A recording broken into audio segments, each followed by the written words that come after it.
Dear students, myself Krish Joshi and I am your economics mentor. तो जैसे कि आप सभी को पता है कि मैंने जो ये यूट्यूब चैनल स्टार्ट किया है, ये क्यों किया है, सभी के बहुत सारे क्वेश्चंस थे। तो क्वेश्चंस का जो सिंपल आंसर यही है कि बस अभी मैंने रिसेंटली क्लास 12th के बोर्ड एग्जाम्स दिए हैं, अभी मेरा रिजल्ट भी नहीं आया है। एंड मेरा बहुत ज़्यादा बचपन से ही मेरा एम था कि मुझे टीचर बनना है। तो बस इसी समय का इंतज़ार कर रहा था और कहीं ना कहीं अपनी इसी हॉबी को आगे पैशन में बदलते हुए बस इस YouTube चैनल की शुरुआत हुई है। और कहीं ना कहीं मुझे ऐसा लगता है कि इस YouTube के प्लेटफॉर्म पे कोई भी यंग जनरेशन का मैं अगर बोलूँ तो टीचिंग लाइन में कोई भी नहीं अभी अब तक हमें चैनल दिखा है। और आप सभी को पता है कि हमारा एज ग्रुप वाला अगर टीचिंग कराए तो हमें बहुत अच्छे से अंडरस्टैंडेबल भी हो जाता है। तो कहीं ना कहीं अगर मैं आप सभी को अपना एक्सपीरियंस शेयर करूँगा, आप सभी को अच्छे से अपनी तरह जिस तरीके से मैंने स्ट्रैटेजी को फॉलो करके जो टीचिंग मैंने की थी, मैं अगर उसको बिल्कुल उस तरीके से करूँगा तो कहीं ना कहीं आप सभी को बहुत अच्छे से समझ में भी आएगा और आप लोग मोटिवेट भी होंगे। तो चलिए बिना समय वेस्ट किए शुरू करते हैं आज की इस सुंदर सी वीडियो को।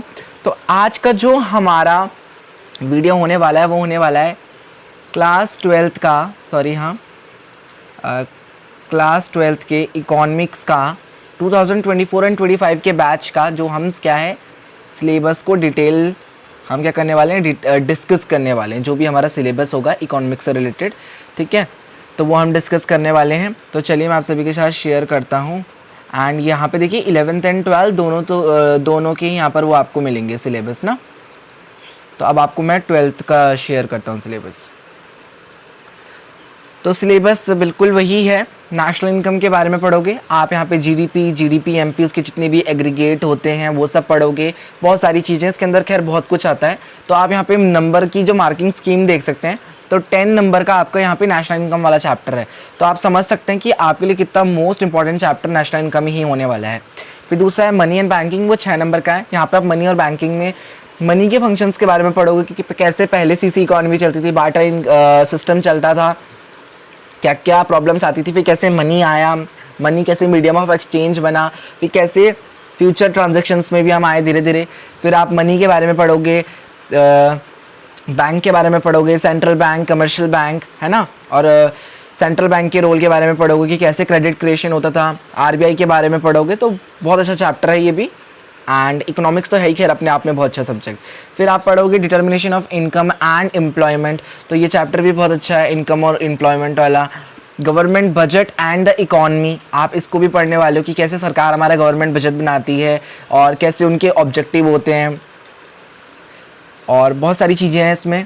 आप उनकी रिसिप्ट्स के बारे में पढ़ोगे, रिसीट्स क्या होती हैं, पेमेंट्स क्या होती हैं, कितना एक्सपेंडिचर होता है गवर्नमेंट का। तो वो सारी चीज़ें आपकी इकोनॉमिक्स के इस चैप्टर के अंदर आती हैं। साथ ही साथ आप गवर्नमेंट बजट के अंदर एक्सपेंडिचर भी पढ़ोगे और क्या क्या हमारे कंपोनेंट्स हैं गवर्नमेंट बजट के। साथ ही साथ आप यहाँ पर डेफिसिट के बारे में पढ़ोगे। तो बहुत सारी चीज़ें होती हैं, खैर वो आपको जब चैप्टर पढ़ाएंगे उसके अंदर पता चल जाएगा। फिर आता है आपका बैलेंस ऑफ पेमेंट, जिसको बीओपी भी बोलते हैं। तो बीओपी के अंदर भी आप यहाँ पे क्रेडिट साइड और डेबिट साइड के बारे में पढ़ोगे, ठीक है, कि जो भी हम क्या कर रहे हैं, export and import of good कर रहे हैं, तो वो कौन सी साइड से होगा, या अगर हम कुछ इन्वेस्टमेंट कर रहे हैं तो वो किस साइड से होगा, तो वो आप सब इसके अंदर पढ़ेंगे। अच्छा, एक चीज़ आपके लिए बहुत अच्छी कर दी है इस बार हमारी सीबीएसई ने, कि इन्होंने आपके लिए फॉरेन रिजर्व वाला जो चैप्टर है शायद वो निकाल दिया है। वो वाला चैप्टर इन्होंने शायद कम कर दिया है आपके लिए। एंड तो आपके लिए बेनिफिट है, अगर जो भी होता है तो मैं आपको बताता हूँ फिर, है ना। अब हमारी जो ये तो हमारी मैक्रो इकोनॉमिक्स का सिलेबस था जो मैंने आपको पहले पढ़ाया। अब हम बात करेंगे इंडियन इकोनॉमिक डेवलपमेंट के अंदर। दोस्तों इस बुक का कुछ भरोसा नहीं, आप जो पढ़ते हैं क्वेश्चन कुछ भी घुमा फिरा के वो आपसे पूछ सकता है।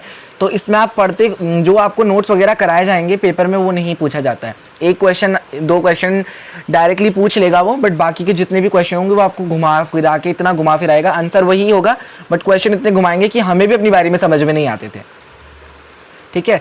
तो आप यहाँ पर क्या पढ़ेंगे, आपके लिए देखिए यहाँ पे इस बार कितना अच्छा कर दिया है इन्होंने, कि इन्होंने आपको eve of independence, before eve of independence, वो काट के सीधा आपको 1947 यानी इंडिपेंडेंस से लेके और 1991 के रिफॉर्म तक आपको पढ़ना है। तो यानी आपको आज़ादी के बाद से पढ़ना है। तो सही है ये भी, ये बहुत इजी है, मतलब जो मैं आपको जिस तरीके से कराऊंगा तो बहुत आसान है, ठीक है, आपको इतने कोई वो नहीं है। करंट चैलेंजेस पढ़ेंगे, इंडियन इकॉनमी क्या फेस कर रही है, और development experience of India a comparison with neighbours. तो यहाँ पर आप इंडिया, चाइना, पाकिस्तान इन तीनों के बारे में भी पढ़ने वाले हैं। तो आपको बता दूँ, ओवरऑल जो आपकी बुक्स होंगी वो 40 प्लस में 40 मार्क्स में डिपेंड होंगी। मैं आपको बता दूं, आप 40 में से 40 स्कोर मैक्रो में भी कर सकते हैं और 40 में से 40 स्कोर आप इंडियन में भी कर सकते हैं। टोटल आप 80 में से 80 भी ला सकते हैं, बट अगर आपकी तैयारी जो है वो स्टार्टिंग से बहुत बेस्ट है। अब यहाँ पे आप देख सकते हैं कि इंडियन इकोनॉमी में जो सबसे मोस्ट इंपॉर्टेंट चैप्टर है वो है current challenges facing by Indian economy. 20 number का ये चैप्टर होने वाला है आपका। तो आपको इन तीन टॉपिक से आपको बहुत कुछ सीखने को मिलेगा। ये 3 टॉपिक बहुत डीप में पढ़ाए जाएंगे आपको। तो इन 3 टॉपिक से आप लगा लीजिए आपका पूरा मतलब बोर्ड का जो है तैयारी होने वाली है। और बहुत अच्छे चैप्टर हैं, ऐसी बात नहीं है। और प्रोजेक्ट यानी जब आपके प्रैक्टिकल्स होंगे तो 20 नंबर आपके स्कूल वालों के हाथ में होते हैं, तो उसकी आपको टेंशन नहीं लेनी है। तो आपका 100 नंबर का पेपर हो जाएगा, ठीक है।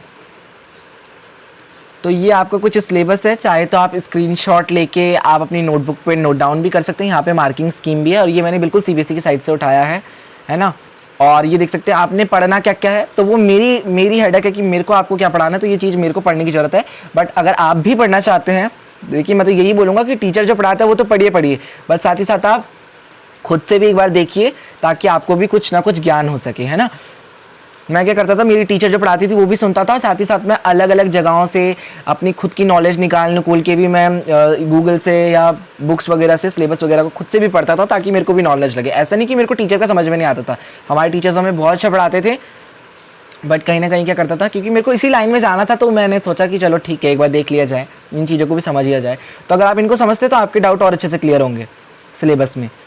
तो आप क्या करेंगे, इस नेशनल इनकम वाले जो ये जो चैप्टर है इसके अंदर आपने ये चीज़ें पढ़नी है। तो ये मेरी हेडेक है कि मेरे को आपको क्या सिलेबस में कराना है, मनी एंड बैंकिंग, तो ये सब आप देख सकते हैं। और नीचे जो यहाँ पे आपको दिख रहा होगा, तो यहाँ पे आपको प्रोजेक्ट फाइल के बारे में बता रखा है कि आप क्या क्या प्रोजेक्ट बना सकते हैं और किन किन टॉपिक पे बना सकते हैं। तो ये कुछ टॉपिक्स दे रखे हैं नीचे, है ना, ये देख सकते हैं। तो ये आपके प्रोजेक्ट फाइल जब आप बनाएंगे एट लास्ट, तो या टीचर्स आपको खुद ही बता देंगे आपके टॉपिक्स क्या क्या होंगे, ठीक है। तो ये कुछ टॉपिक्स हैं आपके लिए कि आप इन टॉपिक्स पे क्या कर सकते हैं, अपनी प्रोजेक्ट फाइल बना सकते हैं। तो ये लास्ट का काम है, बट अभी आपका सेशन स्टार्ट है तो आपको सिलेबस का पता होना बहुत ज़रूरी है। तो सिलेबस मैंने आप सभी के साथ डिस्कस कर दिया है मोस्ट इंपॉर्टेंटली, एंड मैंने आपको पूरी टिप्स एंड ट्रिक्स भी बता दी है।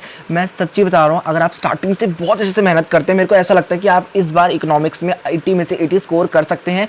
और अगर आप हमसे पढ़ते हैं या अपने टीचर से भी पढ़ते हैं, जहाँ से भी पढ़ते हैं, आप पढ़िए ज़रूर, बट आपने स्टार्टिंग से डेडिकेशन के साथ पढ़ना है। बट मैं इस बात की गारंटी लेता हूँ कि मैं आपको बहुत अच्छे से नोट्स देने वाला हूँ, बहुत अच्छे से पढ़ाने वाला हूँ, और मोस्ट इंपॉर्टेंटली मैं आप ही की एज ग्रुप का हूँ, तो आपको बहुत अच्छे से समझ में आएगा, है ना। और मैं आपको अपना रिसेंट एक्सपीरियंस बताने जा रहा हूँ, क्योंकि मेरा अभी मैंने पेपर दिए हैं। तो आप सभी को PYQs, previous year board question paper, sample question paper, बहुत सारी चीज़ें मैं बताने वाला हूँ। मैं बताऊँगा कि क्या सैम्पल क्वेश्चन लगाना ज़रूरी है या नहीं है। तो ये सारी चीज़ें आपको देखने के लिए आपको मेरे से चैनल को सब्सक्राइब करना है, हमें सपोर्ट करना है। तो आई होप आप सभी को वीडियो पसंद आई होगी तो अपने फ्रेंड्स फैमिली के साथ शेयर कीजिएगा। और कोई ऐसा बच्चा जिसको भाई ह्यूमैनिटीज़ से रिलेटेड, कॉमर्स से रिलेटेड अगर हमसे पढ़ना है तो वो हमारे चैनल को सब्सक्राइब कर सकता है। और जल्दी आपको हमारी जो बिजनेस एंड अकाउंट्स की मैम है मिस राधा, तो वो भी आप सभी को यहाँ पे टीच करने वाली हैं। तो जल्दी आपके लिए गुड न्यूज़ मैं शेयर कर रहा हूँ इसी वीडियो में। तो वो भी अपने साथ सिलेबस शुरू करेंगे एंड जल्दी फिर हम आपका यहाँ पे जो सिलेबस है इसको स्टार्ट करना शुरू कर देंगे।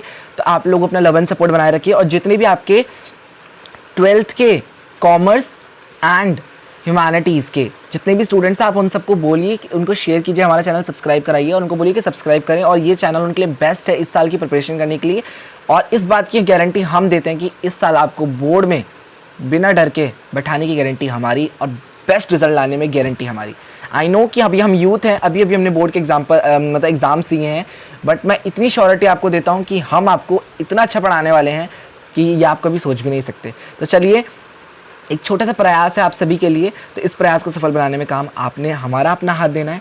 तो बस ऐसी इंटरेस्टिंग वीडियोस को देखने के लिए, अपने आप का फ्यूचर को सही करने के लिए प्लीज़ एक बार हमारे चैनल को सब्सक्राइब कीजिएगा, अच्छा कमेंट कीजिएगा, कमेंट में जरूर बताइएगा और कमेंट्स में करके जरूर बताना कि आपको हमारा ये प्रयास कैसा लगा, ताकि हम आपके लिए और अच्छी अच्छी वीडियोस ला सकें। तो चलिए, till then take care, bye bye. मिलते रहेंगे ऐसे प्यारे वीडियोस के साथ। जय देवभूमि, जय उत्तराखंड, बाय बाय।